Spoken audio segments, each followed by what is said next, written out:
What's up, everybody? This is Brian Burley, Politician Reacts YouTube channel, reacting to the news and events of the day. Larry Elder's trying to get on the ballot. The Secretary of State's trying to, really ruin the recall effort by, potentially keeping one of the front runners off the ballot. This was an interview with Dave Rubin, Rubin Report recently. We're going to react to this. It's talking about, the official title is Scary Stats the Democrats Don't Want You to Know, featuring Larry Elder on the Rubin Report. Make sure to like and subscribe, and spread the word about the YouTube channel. 75% of black kids in California cannot read at state levels of proficiency. 50% of all kids in the public sector, public universities in California, K through 12, cannot read at state levels of proficiency. I went to Crenshaw High School. That was the school that was featured in Boys in the Hood. I just checked yesterday, 2% are math proficient. And it's a school that's dominated by the gang called the Crips.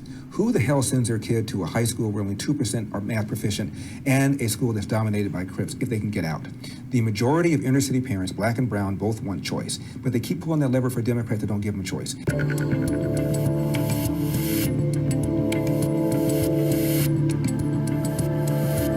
The average price in California is 150% more than the average price in America. And according to Leo Hanian, one of the many experts that I've interviewed on my radio show over the years, he's a brilliant econ professor at UCLA. He says houses in California are 50% more than they would be but for the environmental laws and the extremists that have been using them to stop construction of housing, which is why we have a housing shortage, and which is why so many young people are leaving California and going to places like Tennessee and Florida. And Texas. There's a magazine, Dave, called CEO Magazine. Don't know if you're familiar with it. They've been around 17 years, and based upon things like taxes, spending, unfunded pension liabilities, the power of public sector unions, and the degree to which the business climate is friendly or not friendly, California had been rated number 50 of all 50 states for the entire 17 years CEO Magazine has been published. It is outrageous, and this guy is doing nothing at all about it. Okay, so that story starts, however, with your dad coming out here because things were better out here. What went wrong here, and when did it get wrong? And did something snap, you think, in the last 2 years because of lockdown that really, pushed it over the edge? Well, yeah, to answer the latter part of your question, it was a lockdown because of the way Gavin Newsom imposed these mandates against science and the way the teachers union kept getting paid while telling kids not to go back to in-school learning, even after the CDC said it was okay. 75% of black kids in California cannot read at state levels of proficiency. 50% of all kids in the public sector, public universities in California, K through 12, cannot read at state levels of proficiency. I went to Crenshaw High School. That was the school that was featured in Boys in the Hood. I just checked yesterday, 2% are math proficient. And it's a school that's dominated by the gang called the Crips. Who the hell sends their kid to a high school where only 2% are math proficient and a school that's dominated by Crips if they can get out? The majority of inner city parents, black and brown, both want choice, but they keep pulling that lever for Democrats that don't give them choice. Explain that to me. And when I've talked to black media, and I just did that the other day in Sacramento, I said, aren't you tired? Aren't you tired of the fact that 75% of black kids cannot read at state level of proficiency? Aren't you tired of the fact that an LAUSD teacher, Los Angeles Unified Public School teacher, who has school-age kids, is twice as likely as non-teaching families to put their own kids in private school? 44% of Philadelphia public school teachers, Dave, with school-age kids have their own kids in... I do want to say briefly, one of the concerns I expressed in a previous video about Larry Elder would be whether or not he was going to push identity politics. He's not really pushing identity politics. He's pushing statistics. And that has, I was on California Underground's podcast talking about this. There's good identity politics and bad identity politics. And good identity politics is when you take, your background, where you came from. In Larry's case, he's talking about, obviously, he's a person of color, but also why he came to California, and his father came to California, like Dave Rubin alluded, and why things are so bad now. And he's doing a really good job at communicating that, in my opinion, with statistics, data, and clear stances.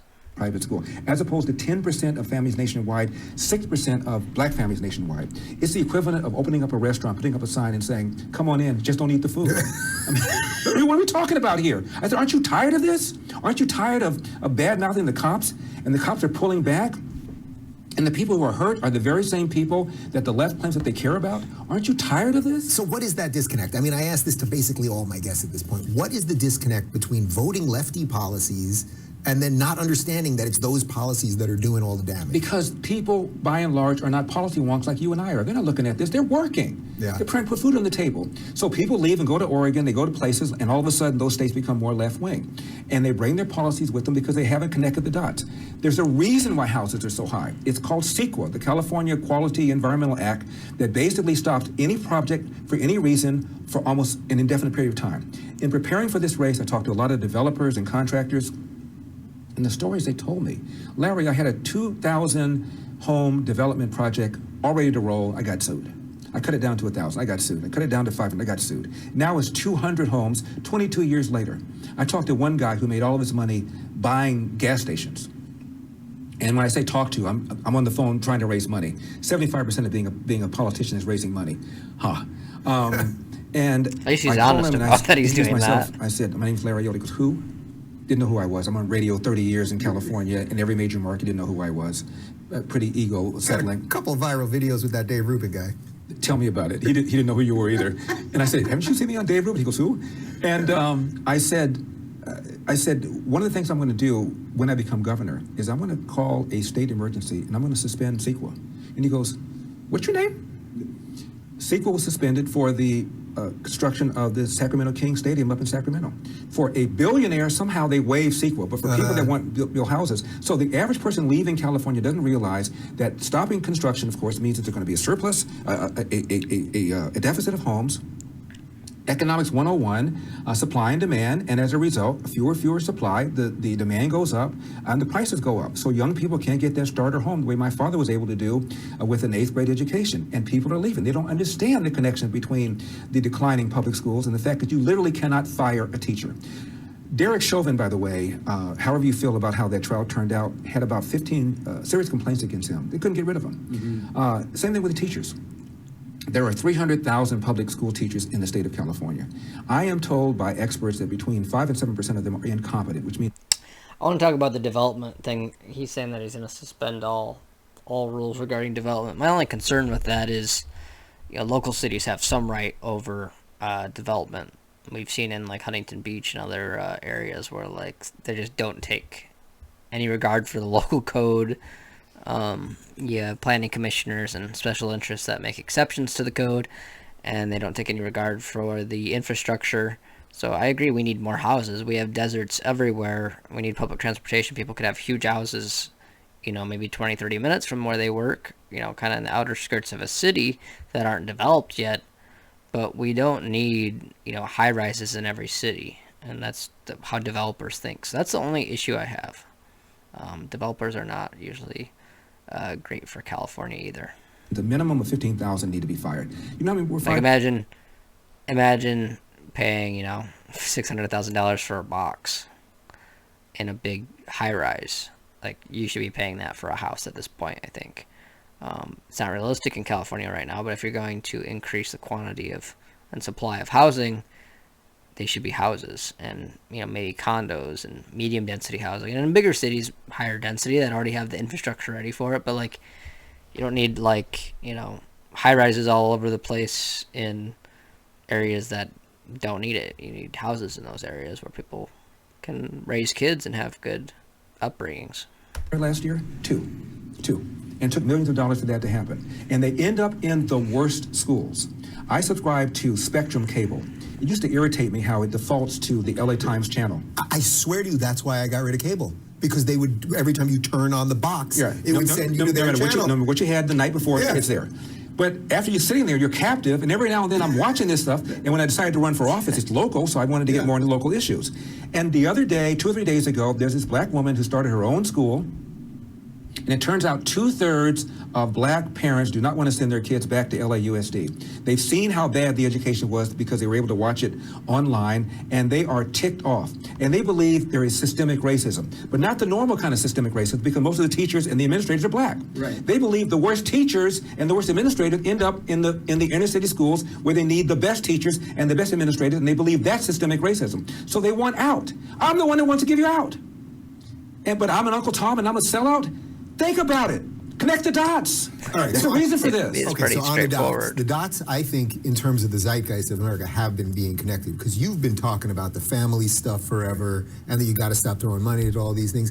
There do seem to be more red-pilled former lefties like me that perhaps because of the video that you and I did where you beat me senseless, and everyone's seen it already, but people woke up. Right. So in that I'll have regard, to, are you feeling hopeful that maybe... I'll have to react to the original interview, assuming Elder gets on the ballot.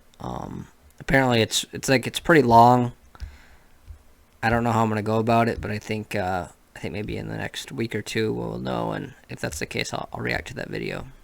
in pockets of, say, the black community that weren't open to these ideas that it is I working? am absolutely hopeful. I believe I can explain things in ways that Joe and Joe Sixpack can get. Again, it's not because they're stupid. It's because they're working. They're putting food on the table. They're trying to get that first starter home. But they don't realize there's a connection between this and all the problems that they're complaining about. We talked about homelessness. What does Gavin Newsom and the Democrats want to do about homelessness? Build homes for the homeless at a cost 3, 4, 5 times than what the private sector could do, A, and B, not dealing with the underlying problem why they're homeless in the first place. So even if they were able to get up and go to the homes, they wouldn't stay. Yep. Meanwhile, you're sending a signal to the other states, cold weather climates. I can go to California where the weather is nice, and people are going to treat me humanely, and I get a free home. Come on down. And that's what's happening. I talked to cops who tell me that many people on Skid Row aren't even from here. Yeah. No, we know that they're coming now. So when you see that places like Venice, that was used to Venice Used to be Beach, was the gorgeous. coolest, gorgeous Right. place, all in Trendy, bohemian. It's a disaster right now. Drugs everywhere. Right. Needles everywhere. And one of the reasons is because of Proposition 47 that the voters in California foolishly voted for, which meant that if you still at 950 or less, by the way, you can do it every day. Yeah. You're not going to go to jail because you'll be committing a misdemeanor, and if they catch you, they'll give you a ticket.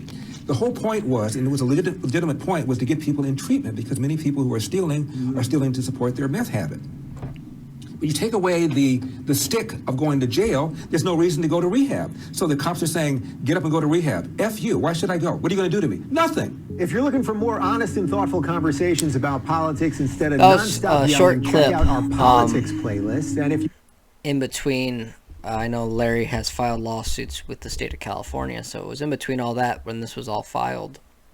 It'll be interesting to see.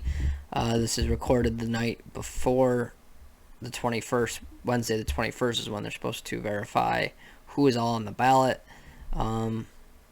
This is going to be interesting to see. So let's hope and pray that the Secretary of State does the right thing, or that the court system does the right thing and gets Larry on the ballot. He was kicked off for a ridiculous reason. For those of you that don't know, they said that he didn't redact information properly, which would be normally you'd redact your social security number, other sensitive information. The Secretary of State more than likely got an unredacted version, I would guess, of Elder's tax returns, and they could redact it themselves if they so choose, but they chose not to. Also, there's the fact that this whole tax return thing was already struck down by the courts a few years ago when Trump was they were trying to keep Trump off the ballot in California. It got struck down for primary elections, but didn't get struck down for special elections like this. So hopefully the court system does what's right. Larry Elder should be on the ballot. Even some of Larry's opponents like Kevin Kiley say, let Larry on the ballot. Let's move on with the election. I agree. Thank you all for watching. Make sure to like and subscribe on YouTube. Have a lot of interesting videos as of late, and I do appreciate all the support. Thank you.